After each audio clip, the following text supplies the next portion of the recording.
bonsoir. Merci à vous d'être présents ce soir pour cette université populaire du Tourski. Merci pour cette transition, de mettre vos téléphones en position silencieuse. Ouais, j'ai mis le mien également aussi. Merci à Richard Martin de nous accueillir dans son beau théâtre. Merci à toute l'équipe du Tourski. Donc, il y a des techniciens en cabine, il y a des gens qui ont préparé la tribune. C'est toujours un vrai plaisir d'organiser l'université populaire ici au Tourski. Merci aux bénévoles qui s'occupent également de l'organisation, qui font partie de l'université populaire. Donc il y a Pierre qui est à la caméra, il y avait Michel qui distribuait des tracts. Et puis surtout, merci à Prune d'avoir répondu à notre invitation. Un grand merci. Alors, comment va se dérouler la soirée? Donc Prune va... je vais peut-être te présenter, peut-être d'ailleurs. Donc, on reçoit ce soir Prune Effner-Noah, qui est l'une des trois porte-paroles du collectif Nos Services Publics. Donc, comment va se dérouler la soirée? Donc, Prune va intervenir pendant une demi-heure, et puis après, on aura tout le temps pour échanger vos interventions, vos questions, et puis on essaiera d'animer cette soirée. Donc je vais passer tout de suite la parole à Prune. Merci beaucoup. Bonsoir à tous. Merci pour l'invitation. Je suis très heureuse d'être là ce soir pour vous parler d'un sujet un peu technique, mais vraiment essentiel. Alors en quelques mots, le collectif Nos Services Publics a été créé il y a un peu plus d'un an, en avril 2021, par une petite troupe d'agents publics et de fonctionnaires des trois fonctions publiques, État, collectivité locale et puis hôpital, avec pour objectif de réfléchir au dysfonctionnement de l'administration et des services publics. Pour être un peu plus précise, on avait envie de réfléchir ensemble, toutes catégories d'agents confondus, toutes fonctions publiques confondues, sur un certain nombre de dysfonctionnements qui pèsent sur nos missions, qui font que bien souvent, on s'est engagé pour servir l'intérêt général et victime d'injonctions contradictoires, victime d'une baisse des moyens financiers, on se retrouve à être l'un des engrenages, l'un des rouages de la maltraitance institutionnelle des usagers. Donc fatigué de cette situation, on a voulu créer cette association, donc qui s'appelle toujours Collectif, mais qui est une association déclarée, pour se retrouver dans un cadre qui ne soit pas ni un syndicat, ni un think tank, donc ni un organisme de recherche. On fait aussi souvent partie de syndicats, donc ce n'est pas du tout pour dénigrer le rôle que jouent les syndicats, mais on a fait envie d'un autre espace qui serve à autre chose. Voilà. Le sujet dont je vais vous parler ce soir a fait l'objet de l'une de nos toutes premières notes, l'un de nos tout premiers travaux, donc l'externalisation dans les services publics. On s'est dit, bon, c'est un peu peut-être aride comme sujet pour lancer un collectif, on va faire un flop, on va mourir avant même d'être né. Et puis en fait, le sujet a été très largement repris dans les médias.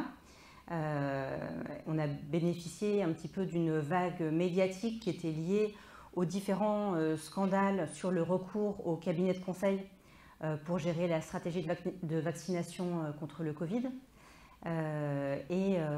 Donc la note a été pas mal reprise, et puis il y a eu un écho aussi politique, parce qu'un certain nombre de parlementaires se sont saisis du sujet pour proposer des missions d'information, à la fois au Sénat et à l'Assemblée nationale, et ça a débouché sur ce qui se passe actuellement, qui est une proposition de loi qui a été émise par des sénateurs, qui a été étudiée en commission au Sénat il y a 2-3 jours, qui va bientôt passer à l'Assemblée nationale pour limiter le recours au cabinet de conseil.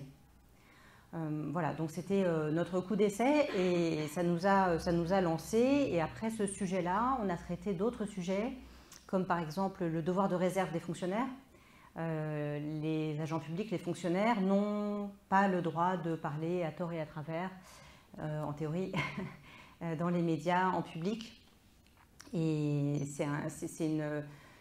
c'est parfois un devoir qui est dévoyé pour museler les agents publics quand ils souhaitent s'exprimer sur des sujets qui pourtant les concernent de près puisque c'est leur travail. Donc on a vu des débats il y a 2-3 ans à propos de prise de parole d'enseignants sur la réforme du baccalauréat du temps de Jean-Michel Blanquer. Et voilà, donc on a travaillé sur le devoir de réserve, on a travaillé sur la stratégie de vaccination justement contre le Covid, sur où réfléchit-on dans l'administration.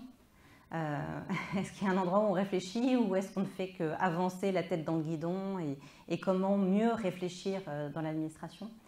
Et puis là, très récemment, on a travaillé sur le nouveau budget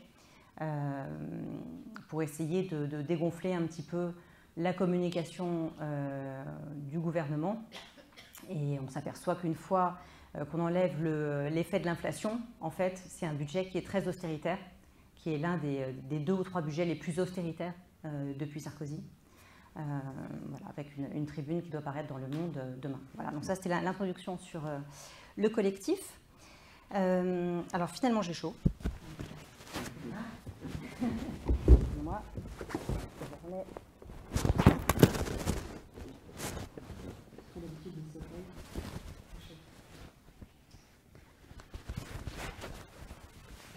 Alors, qu'est-ce que l'externalisation dans les services publics? On parle aussi de sous-traitance. C'est tout simplement le fait de confier une activité qui est normalement du domaine d'un service public, de confier cette activité à une entreprise privée. Ça se différencie de la privatisation, où là on parle de privatiser, donc de faire rentrer au capital des capitaux privés. Là, on considère que l'activité, par exemple l'hôpital, doit rester du domaine du public, du service public. Donc on ne privatise pas l'hôpital en tant que tel, mais on prend des missions, des activités de l'hôpital pour les confier à un prestataire privé. Donc si je poursuis avec l'hôpital, c'est par exemple le nettoyage de l'hôpital qui sera confié à un prestataire privé. C'est une activité qui est assez diverse. Alors, je viens de citer l'exemple du nettoyage des hôpitaux. Il y a beaucoup d'autres exemples. Je vais en citer juste quelques-uns pour vous donner une idée de la diversité des prestations qui sont aujourd'hui confiées au secteur privé et qui pourtant sont du domaine du service public. On a par exemple beaucoup de choses qui concernent les technologies de l'information et le développement de logiciels avec des flops majeurs. On avait travaillé sur un palmarès des pires flops de l'externalisation avec le collectif. Dans ce palmarès figure très certainement un logiciel qui s'appelle Louvois, qui était destiné à gérer la paye des militaires. Donc les militaires sont nombreux, comme tous les fonctionnaires, ils touchent une rémunération chaque mois. Et le ministère de la Défense avait à l'époque décidé de demander à une entreprise privée de développer un logiciel de paie pour les militaires. Ce logiciel s'appelait Louvois. Il a été mis en place avec énormément de bugs, d'erreurs, de rémunération insuffisante ou de trop payés, parce que c'est un petit peu complexe la paie des militaires en fonction de s'ils sont en OPEX ou pas en OPEX, en fonction de tout un tas de paramètres, la paie varie, sauf qu'il y a eu des bugs à répétition. Et ça a coûté au total plus de 300 millions d'euros aux finances publiques, ce logiciel qui a finalement cessé d'être utilisé dans l'armée. Un autre exemple qui est un petit peu cocasse, qui est récent, donc le gouvernement a de plus en plus recours à des cabinets de conseil pour l'aider dans tout un tas de domaines. Et alors là, on a 2 cabinets de conseil, Accenture et McKinsey, qui ont été choisis par l'État pour l'aider à réduire les coûts. Alors l'objectif, c'est de réduire d'1 milliard d'euros les coûts de l'administration. Une fois qu'on a réduit les coûts d'1 milliard d'euros, forcément, il reste des activités, enfin tout ce qu'on ne peut plus faire, puisqu'on n'a plus le personnel à hauteur d'1 milliard d'euros, il faut le faire à l'extérieur. Donc en fait, ces cabinets de conseil, ils vont pouvoir répondre à des appels d'offres pour effectuer les missions qui auront été supprimées par eux-mêmes. Voilà. Ça, c'est vraiment le cercle magique. Alors, dans un autre domaine, un autre exemple, vraiment pas coûteux pour le coup, ça a coûté 30 000 euros, mais c'est quand même bienvenu en absurdie.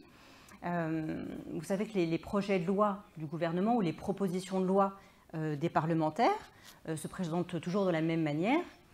Il y a des articles de loi, mais avant ça, il y a ce qu'on appelle un exposé des motifs qui définit pourquoi on propose cette loi. Pourquoi, quel est le besoin, à quoi ça répond, il faut faire plus ceci, moins cela, etc. Ça s'appelle l'exposé des motifs. Ça peut faire 1 page, 2 pages, 10 pages, 20 pages, selon l'ampleur de la loi. Et alors là, c'était la loi mobilité. Eh bien, le ministère de l'écologie a sous-traité la rédaction de l'exposé des motifs. Donc, c'est pas comme si il n'y avait pas de fonctionnaires au ministère de l'écologie, du développement durable, etc. C'est pas comme s'il n'y avait pas de députés et d'assistants parlementaires qui pouvaient faire le travail, quoi. Non, on a préféré payer 30 000 euros à un cabinet de conseil extérieur pour rédiger l'exposé des motifs. Et puis peut-être un dernier exemple encore dans un autre domaine pour vous dire que ça va, vous montrer que ça va quand même très loin dans le cœur de métier de l'État, les fonctions régaliennes, les visas, les demandes de visa pour les étrangers qui veulent venir en France. Il n'y a pas plus cœur de l'État que les visas. Les frontières, on en parle suffisamment, voilà. Mais on a décidé en France, à la suite d'autres pays, comme le Royaume-Uni par exemple, de sous-traiter le traitement des demandes de visa des étrangers qui veulent venir en France à une entreprise privée. Et alors désormais, quand vous êtes un étranger que vous voulez venir en France pour un séjour touristique, d'études, de travail, peu importe, vous payez des frais de visa qui reviennent dans le budget de l'État, mais vous payez en plus la rémunération de l'entreprise qui s'occupe d'instruire votre demande de visa. Voilà. Quelques exemples concrets de l'externalisation des services publics. Et alors, c'est un sujet important pour différentes raisons, mais d'abord parce que ça représente un coût faramineux. On manque de statistiques dans ce domaine, bizarrement. Donc l'une de nos demandes, c'était justement d'avoir un peu plus de transparence sur le sujet. Mais on a essayé de calculer à combien ça nous revenait cet achat de prestations de services auprès d'entreprises privées. Et on est arrivé à la modique somme de 160 milliards d'euros, c'est-à-dire la moitié du budget de l'État. Voilà, tout simplement. Plus précisément, comment on a fait ce calcul? Il y a d'abord ce qu'on appelle les marchés de services. Quand on achète une prestation de service, on achète une prestation de gardiennage, on achète une prestation de nettoyage. Voilà, ça, ce sont les marchés de services. Et il y en a pour 40 milliards d'euros par an. Et puis, il y a ce qu'on appelle les délégations de services publics. Il y en a pour 120 milliards d'euros. Ça, c'est un petit peu différent. On fait un appel d'offres et ensuite on choisit une entreprise à qui est confié le service et qui se rémunère notamment, principalement, sur l'usager. Et donc l'entreprise est censée porter une part substantielle du risque de l'activité, puisqu'elle se rémunère sur l'usager, ce n'est pas l'administration qui la paye. Quand vous avez un marché de service, que vous payez une prestation de gardiennage, vous payez et puis c'est fini.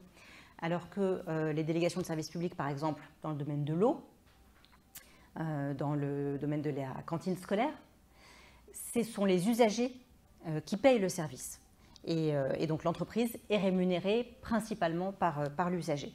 120 milliards d'euros, donc la moitié du budget de l'État qui est consacré à acheter des prestations auprès d'acteurs privés à l'extérieur. Alors pourquoi ? Pourquoi ce mouvement de plus en plus massif de recours à des prestataires extérieurs au sein même de l'administration? On a essayé de sérier un petit peu les raisons. La première raison, qui est vraiment le fondement de ce mouvement, ça ne vous étonnera pas, ce sont des raisons idéologiques. On sous-traite auprès de prestataires extérieurs parce qu'on pense que c'est bien, que c'est mieux, que c'est comme ça qu'il faut faire, que le privé fait mieux que le public, que les entreprises privées sont plus efficaces et sont moins chères. Bon, ça c'est un dogme, hein. C'est un dogme, ça s'appelle de l'idéologie, et c'est une idéologie qui est absolument totalement répandue aujourd'hui en France et qui date, enfin qui a été mise en œuvre en France à partir du milieu des années 90. Donc c'est en lien avec tout ce qui est idéologie néolibérale, qui prône l'austérité, etc., qui ont eu beaucoup de succès avec Thatcher et Reagan, respectivement au Royaume-Uni et aux États-Unis.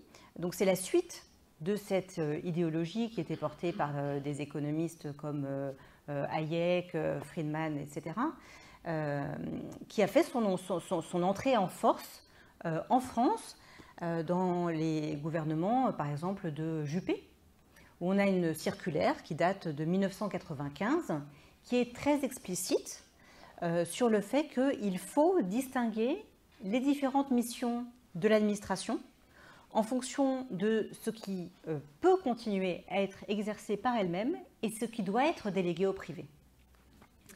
L'idée, c'est, pour reprendre une expression fameuse, de dégraisser le mammouth, de baisser les coûts fixes. Donc on est toujours ravi, quand on est agent public, fonctionnaire, de savoir qu'on est un coût fixe, voilà, et pas un investissement pour l'avenir. Mais donc l'idée, c'est de réduire les coûts en faisant appel à des prestataires extérieurs. Et alors, ce qui peut paraître étonnant ou pas, selon le point de vue dont on se place, c'est qu'il y a une très très grande continuité à travers les différents gouvernements jusqu'à aujourd'hui. C'est-à-dire que, pour être clair, le mandat de François Hollande n'a absolument pas fait exception à cette tendance de réduction des coûts de l'administration et de recours à des prestataires extérieurs. Pour nuancer un petit peu ce propos, avec le mandat d'Emmanuel Macron, on a atteint des sommets, voilà, qui n'avaient jamais été atteints auparavant. Mais c'est une tendance, en tout cas idéologique, de fond, qui traverse tous les gouvernements depuis le milieu des années 90. Et alors, ce discours idéologique s'est traduit très concrètement par donc des baisses d'effectifs dans la fonction publique. Un seul chiffre, entre 2006 et 2018, on a eu une baisse de 180 000 fonctionnaires dans la fonction publique d'État. Vous vous souvenez peut-être du non-remplacement d'un départ à la retraite sur deux de Nicolas Sarkozy. C'était la RGPP à l'époque. Ça a été ensuite la modernisation de l'action publique. Enfin, ça a pris différents noms, mais l'idée était toujours la même. Faire avec toujours moins de monde. Et à un moment donné, en fait, on ne peut plus faire. Donc il y a des activités que l'administration ne peut plus mener. Soit parce qu'elles viennent en plus du travail quotidien, où les agents publics sont déjà à bloc, et donc si on leur rajoute quelque chose, c'est juste pas possible. Donc les administrations sont obligées de recourir à des sous-traitants. Et parfois, les coups de rabot ont été tellement lourds et tellement fréquents que même les activités quotidiennes ne sont plus assurées par les agents publics. Et on a des cabinets de conseil, par exemple, qui travaillent quasiment à l'année pour faire le travail de fonctionnaires, parce qu'il n'y a plus ces fonctionnaires. Et alors, pourquoi ils ne sont plus là? Là aussi, il y a eu un coup de génie. Le coup de génie, donc, de cette idéologie néolibérale, ça a été d'inscrire dans la loi ce qui n'était qu'un dogme. Alors, comment ça s'est passé? Ça date de 2001, c'est ce qu'on appelle la LOLF, la loi organique sur les lois de finances. On a décidé que, notamment, il faudrait voter chaque année un plafond d'emploi par ministère. Donc pas seulement un budget général pour la France, mais un plafond d'emploi. Dans chaque ministère, il ne pourra pas y avoir plus de tant d'agents publics, de fonctionnaires, etc. Bon, et l'idée étant toujours, vous avez bien compris, de toujours baisser ce plafond. Et donc une fois que c'est voté par la représentation nationale, impossible de faire autrement et impossible de recruter en cours d'année les gens dont on aura besoin parce que le plafond d'emploi a été voté. Et il y a un autre petit verrou qui a été instauré avec la LOLF, c'est ce qu'on appelle la fongibilité asymétrique. C'est une jolie expression. C'est très simple en fait, c'est qu'il y a différentes lignes budgétaires dans le budget de l'État, comme dans n'importe quel budget. Il y a différentes lignes budgétaires. On s'est dit, bon, on va mettre un petit peu de souplesse dans tout ça. Si on a décidé que le budget, ce serait tant à telle ligne, etc. Puis finalement, on s'aperçoit qu'on a besoin plus dans cette ligne que dans cette ligne, on peut transvaser. Mais dans un sens seulement. C'est-à-dire qu'on peut prendre du budget de personnel pour embaucher des agents publics, pour en faire autre chose, acheter des crayons, mais on ne peut pas prendre le budget des crayons pour embaucher des personnels. Voilà, donc on limite les embauches de personnel et si on veut, on peut même piocher en cours d'année dans ce budget-là pour abonder une autre ligne budgétaire. Ça a été quand même le coup de génie. Et donc finalement, on se retrouve avec des ministères qui sont bloqués, des agences publiques qui fonctionnent avec beaucoup moins d'agents publics que c'est le cas à l'étranger quand on fait des comparaisons internationales. Par exemple, la Société du Grand Paris pour créer de nouvelles lignes de métro. L'équivalent londonien, il y avait 3 fois plus de fonctionnaires. Et donc la Cour des comptes a dit, mais écoutez, il faut faire quelque chose, parce que là, les coûts explosent, parce qu'on recrute, on fait trop appel à des sous-traitants à l'extérieur. C'est la même chose dans le domaine de la justice. Il y a eu des chiffres qui sont sortis il y a une semaine ou deux, des comparaisons internationales. Le nombre de juges par habitant en France est beaucoup bien moindre qu'à l'étranger, en Europe, si on compare avec l'Allemagne, le Royaume-Uni, etc. Mais on a persisté, voilà, moins c'est mieux. Autre facteur qui explique l'explosion du recours à la sous-traitance dans l'administration, c'est l'extension du champ concurrentiel. Alors, ça date encore de la même époque, loi Sapin 1993, ça partait d'un bon sentiment. On est bien placé à Marseille pour savoir que les marchés publics drainent pas mal de corruption.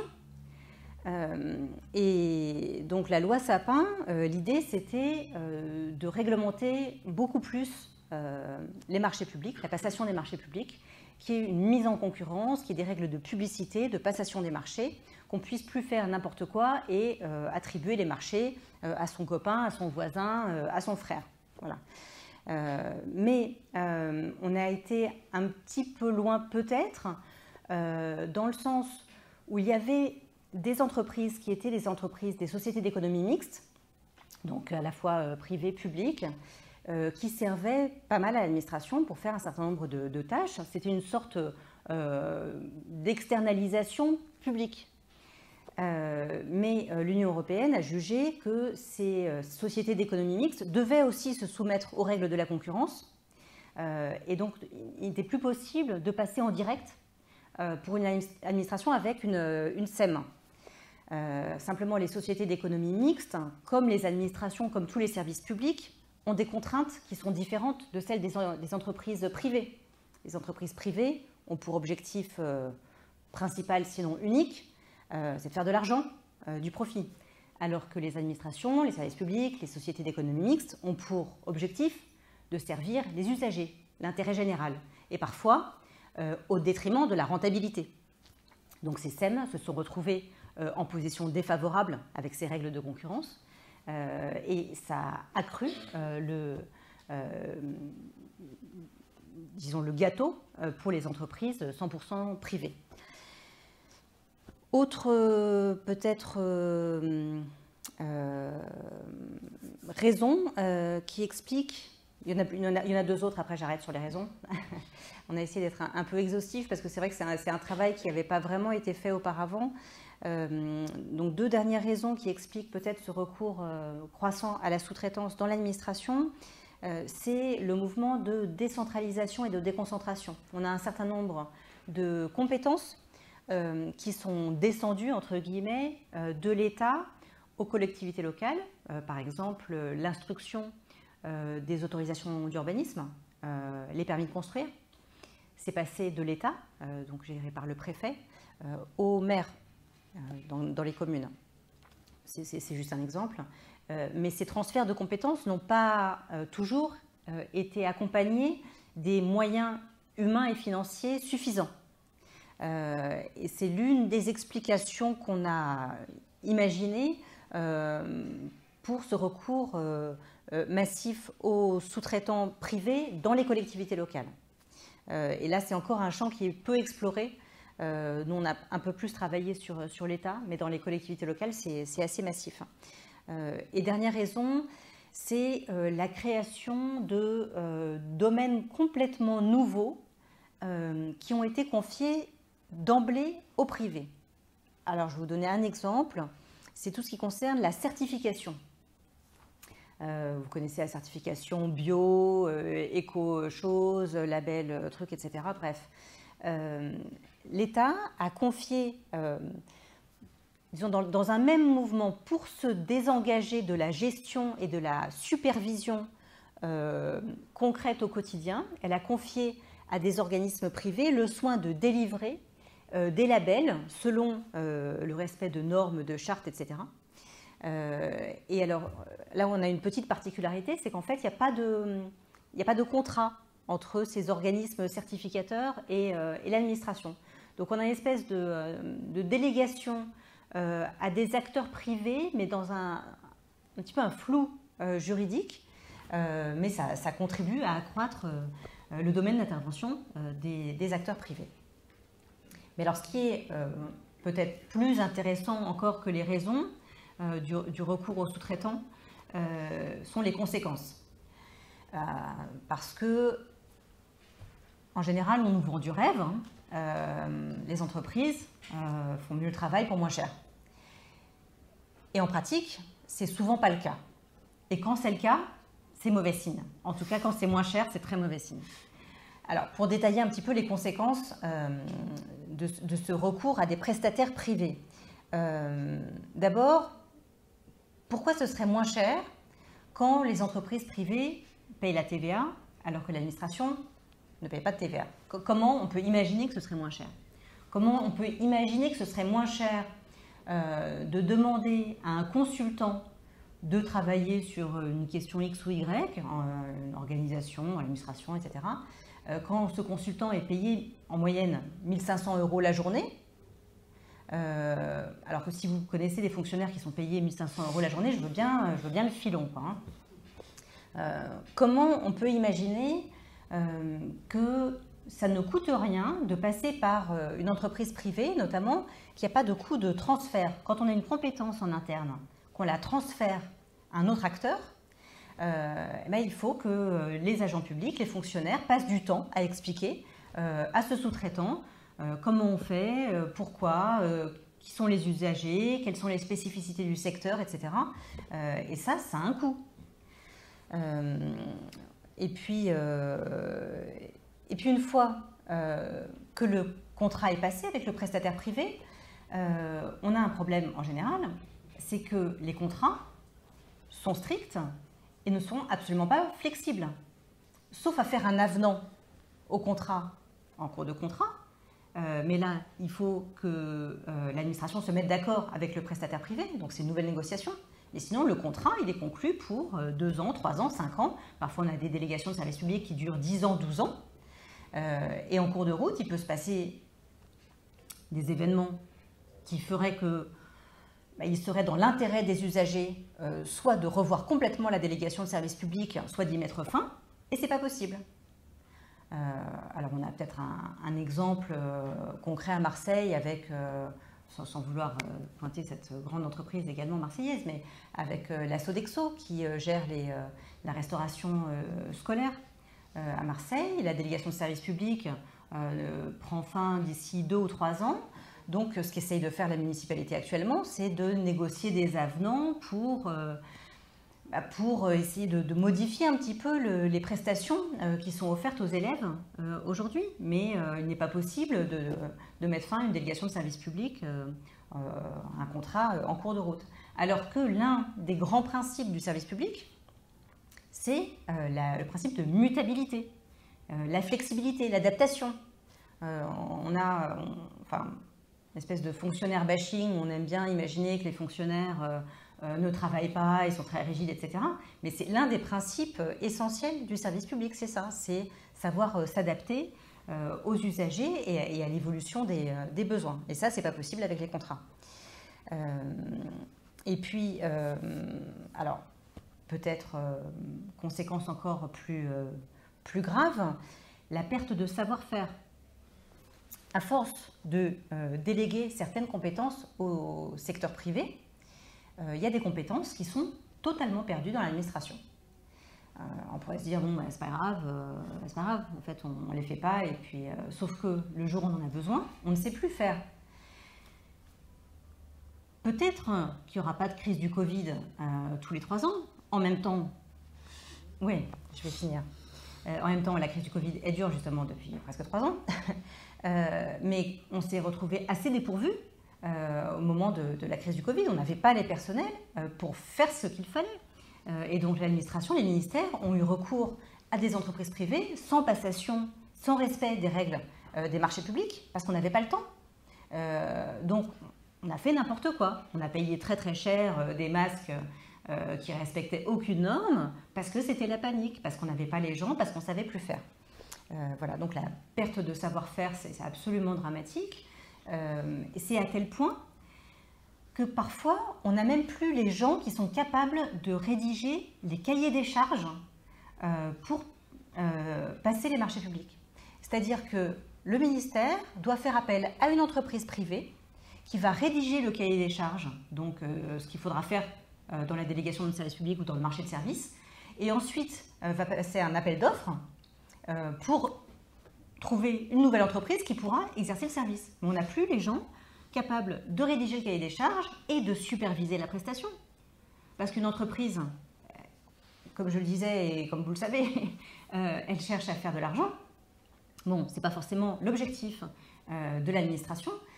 Et si on n'a personne pour superviser en interne comment se déroule le marché, c'est la voie ouverte à toutes les dérives. Sur la qualité, les errances et les flops des prestataires privés, j'ai donné quelques exemples en introduction, je ne reviens pas là-dessus, mais c'est quand même très réfléchir à courte vue, de se dire par exemple que les prestations de nettoyage, ça n'a rien à voir avec le cœur de métier des hôpitaux. Quand on connaît le drame que constituent les maladies nosocomiales, c'est-à-dire ces maladies que vous chopez à l'hôpital, vous êtes rentré pour un bobo à la main, vous ressortez avec une jambe en moins parce que vous avez attrapé une maladie nosocomiale qui a prospéré sur la saleté, les miasmes et les virus qui circulent. Bon, les prestations de nettoyage, ça devrait être assuré en direct par les hôpitaux. Et mieux rémunérés, etc., etc. Et c'est le dernier point. Quand on réfléchit finalement en coût complet, parfois, quand on peut avoir le sentiment qu'on fait des économies à court terme en recourant à des entreprises privées, en fait, c'est jamais le cas à long terme. Quand on a recours à une entreprise privée pour assurer le nettoyage dans les hôpitaux, ça coûte certainement moins cher, mais c'est au prix de gens qui ont des conditions de travail absolument totalement dégradées, qui travaillent en coupure, qui travaillent très tôt le matin, tard le soir, qui sont payés au lance-pierre, avec des effets, des coûts humains qui sont évidents, mais des coûts financiers qui le sont aussi, parce que c'est toujours l'État qui paye ensuite les pré-retraites, les pensions d'invalidité de femmes et d'hommes qui, à 45 ans, sont cassés parce qu'ils ont travaillé 20 ans dans des conditions déplorables. Donc, réfléchir à très court terme sur à combien ça coûte à l'année une prestation de nettoyage quand je le fais en direct et quand je passe par un prestataire privé, ça n'est pas rationnel, même financièrement parlant, quand on réfléchit à moyen terme et à long terme. Tout ça pour dire que en recourant de façon massive aujourd'hui à des prestataires privés, l'État se coupe les bras, l'État s'évide de sa substance active et finalement génère des coûts extrêmement élevés, coûts humains, mais aussi coûts sociaux et coûts financiers. Voilà. Merci beaucoup. Je pense qu'on peut applaudir Prune. Merci. Avant de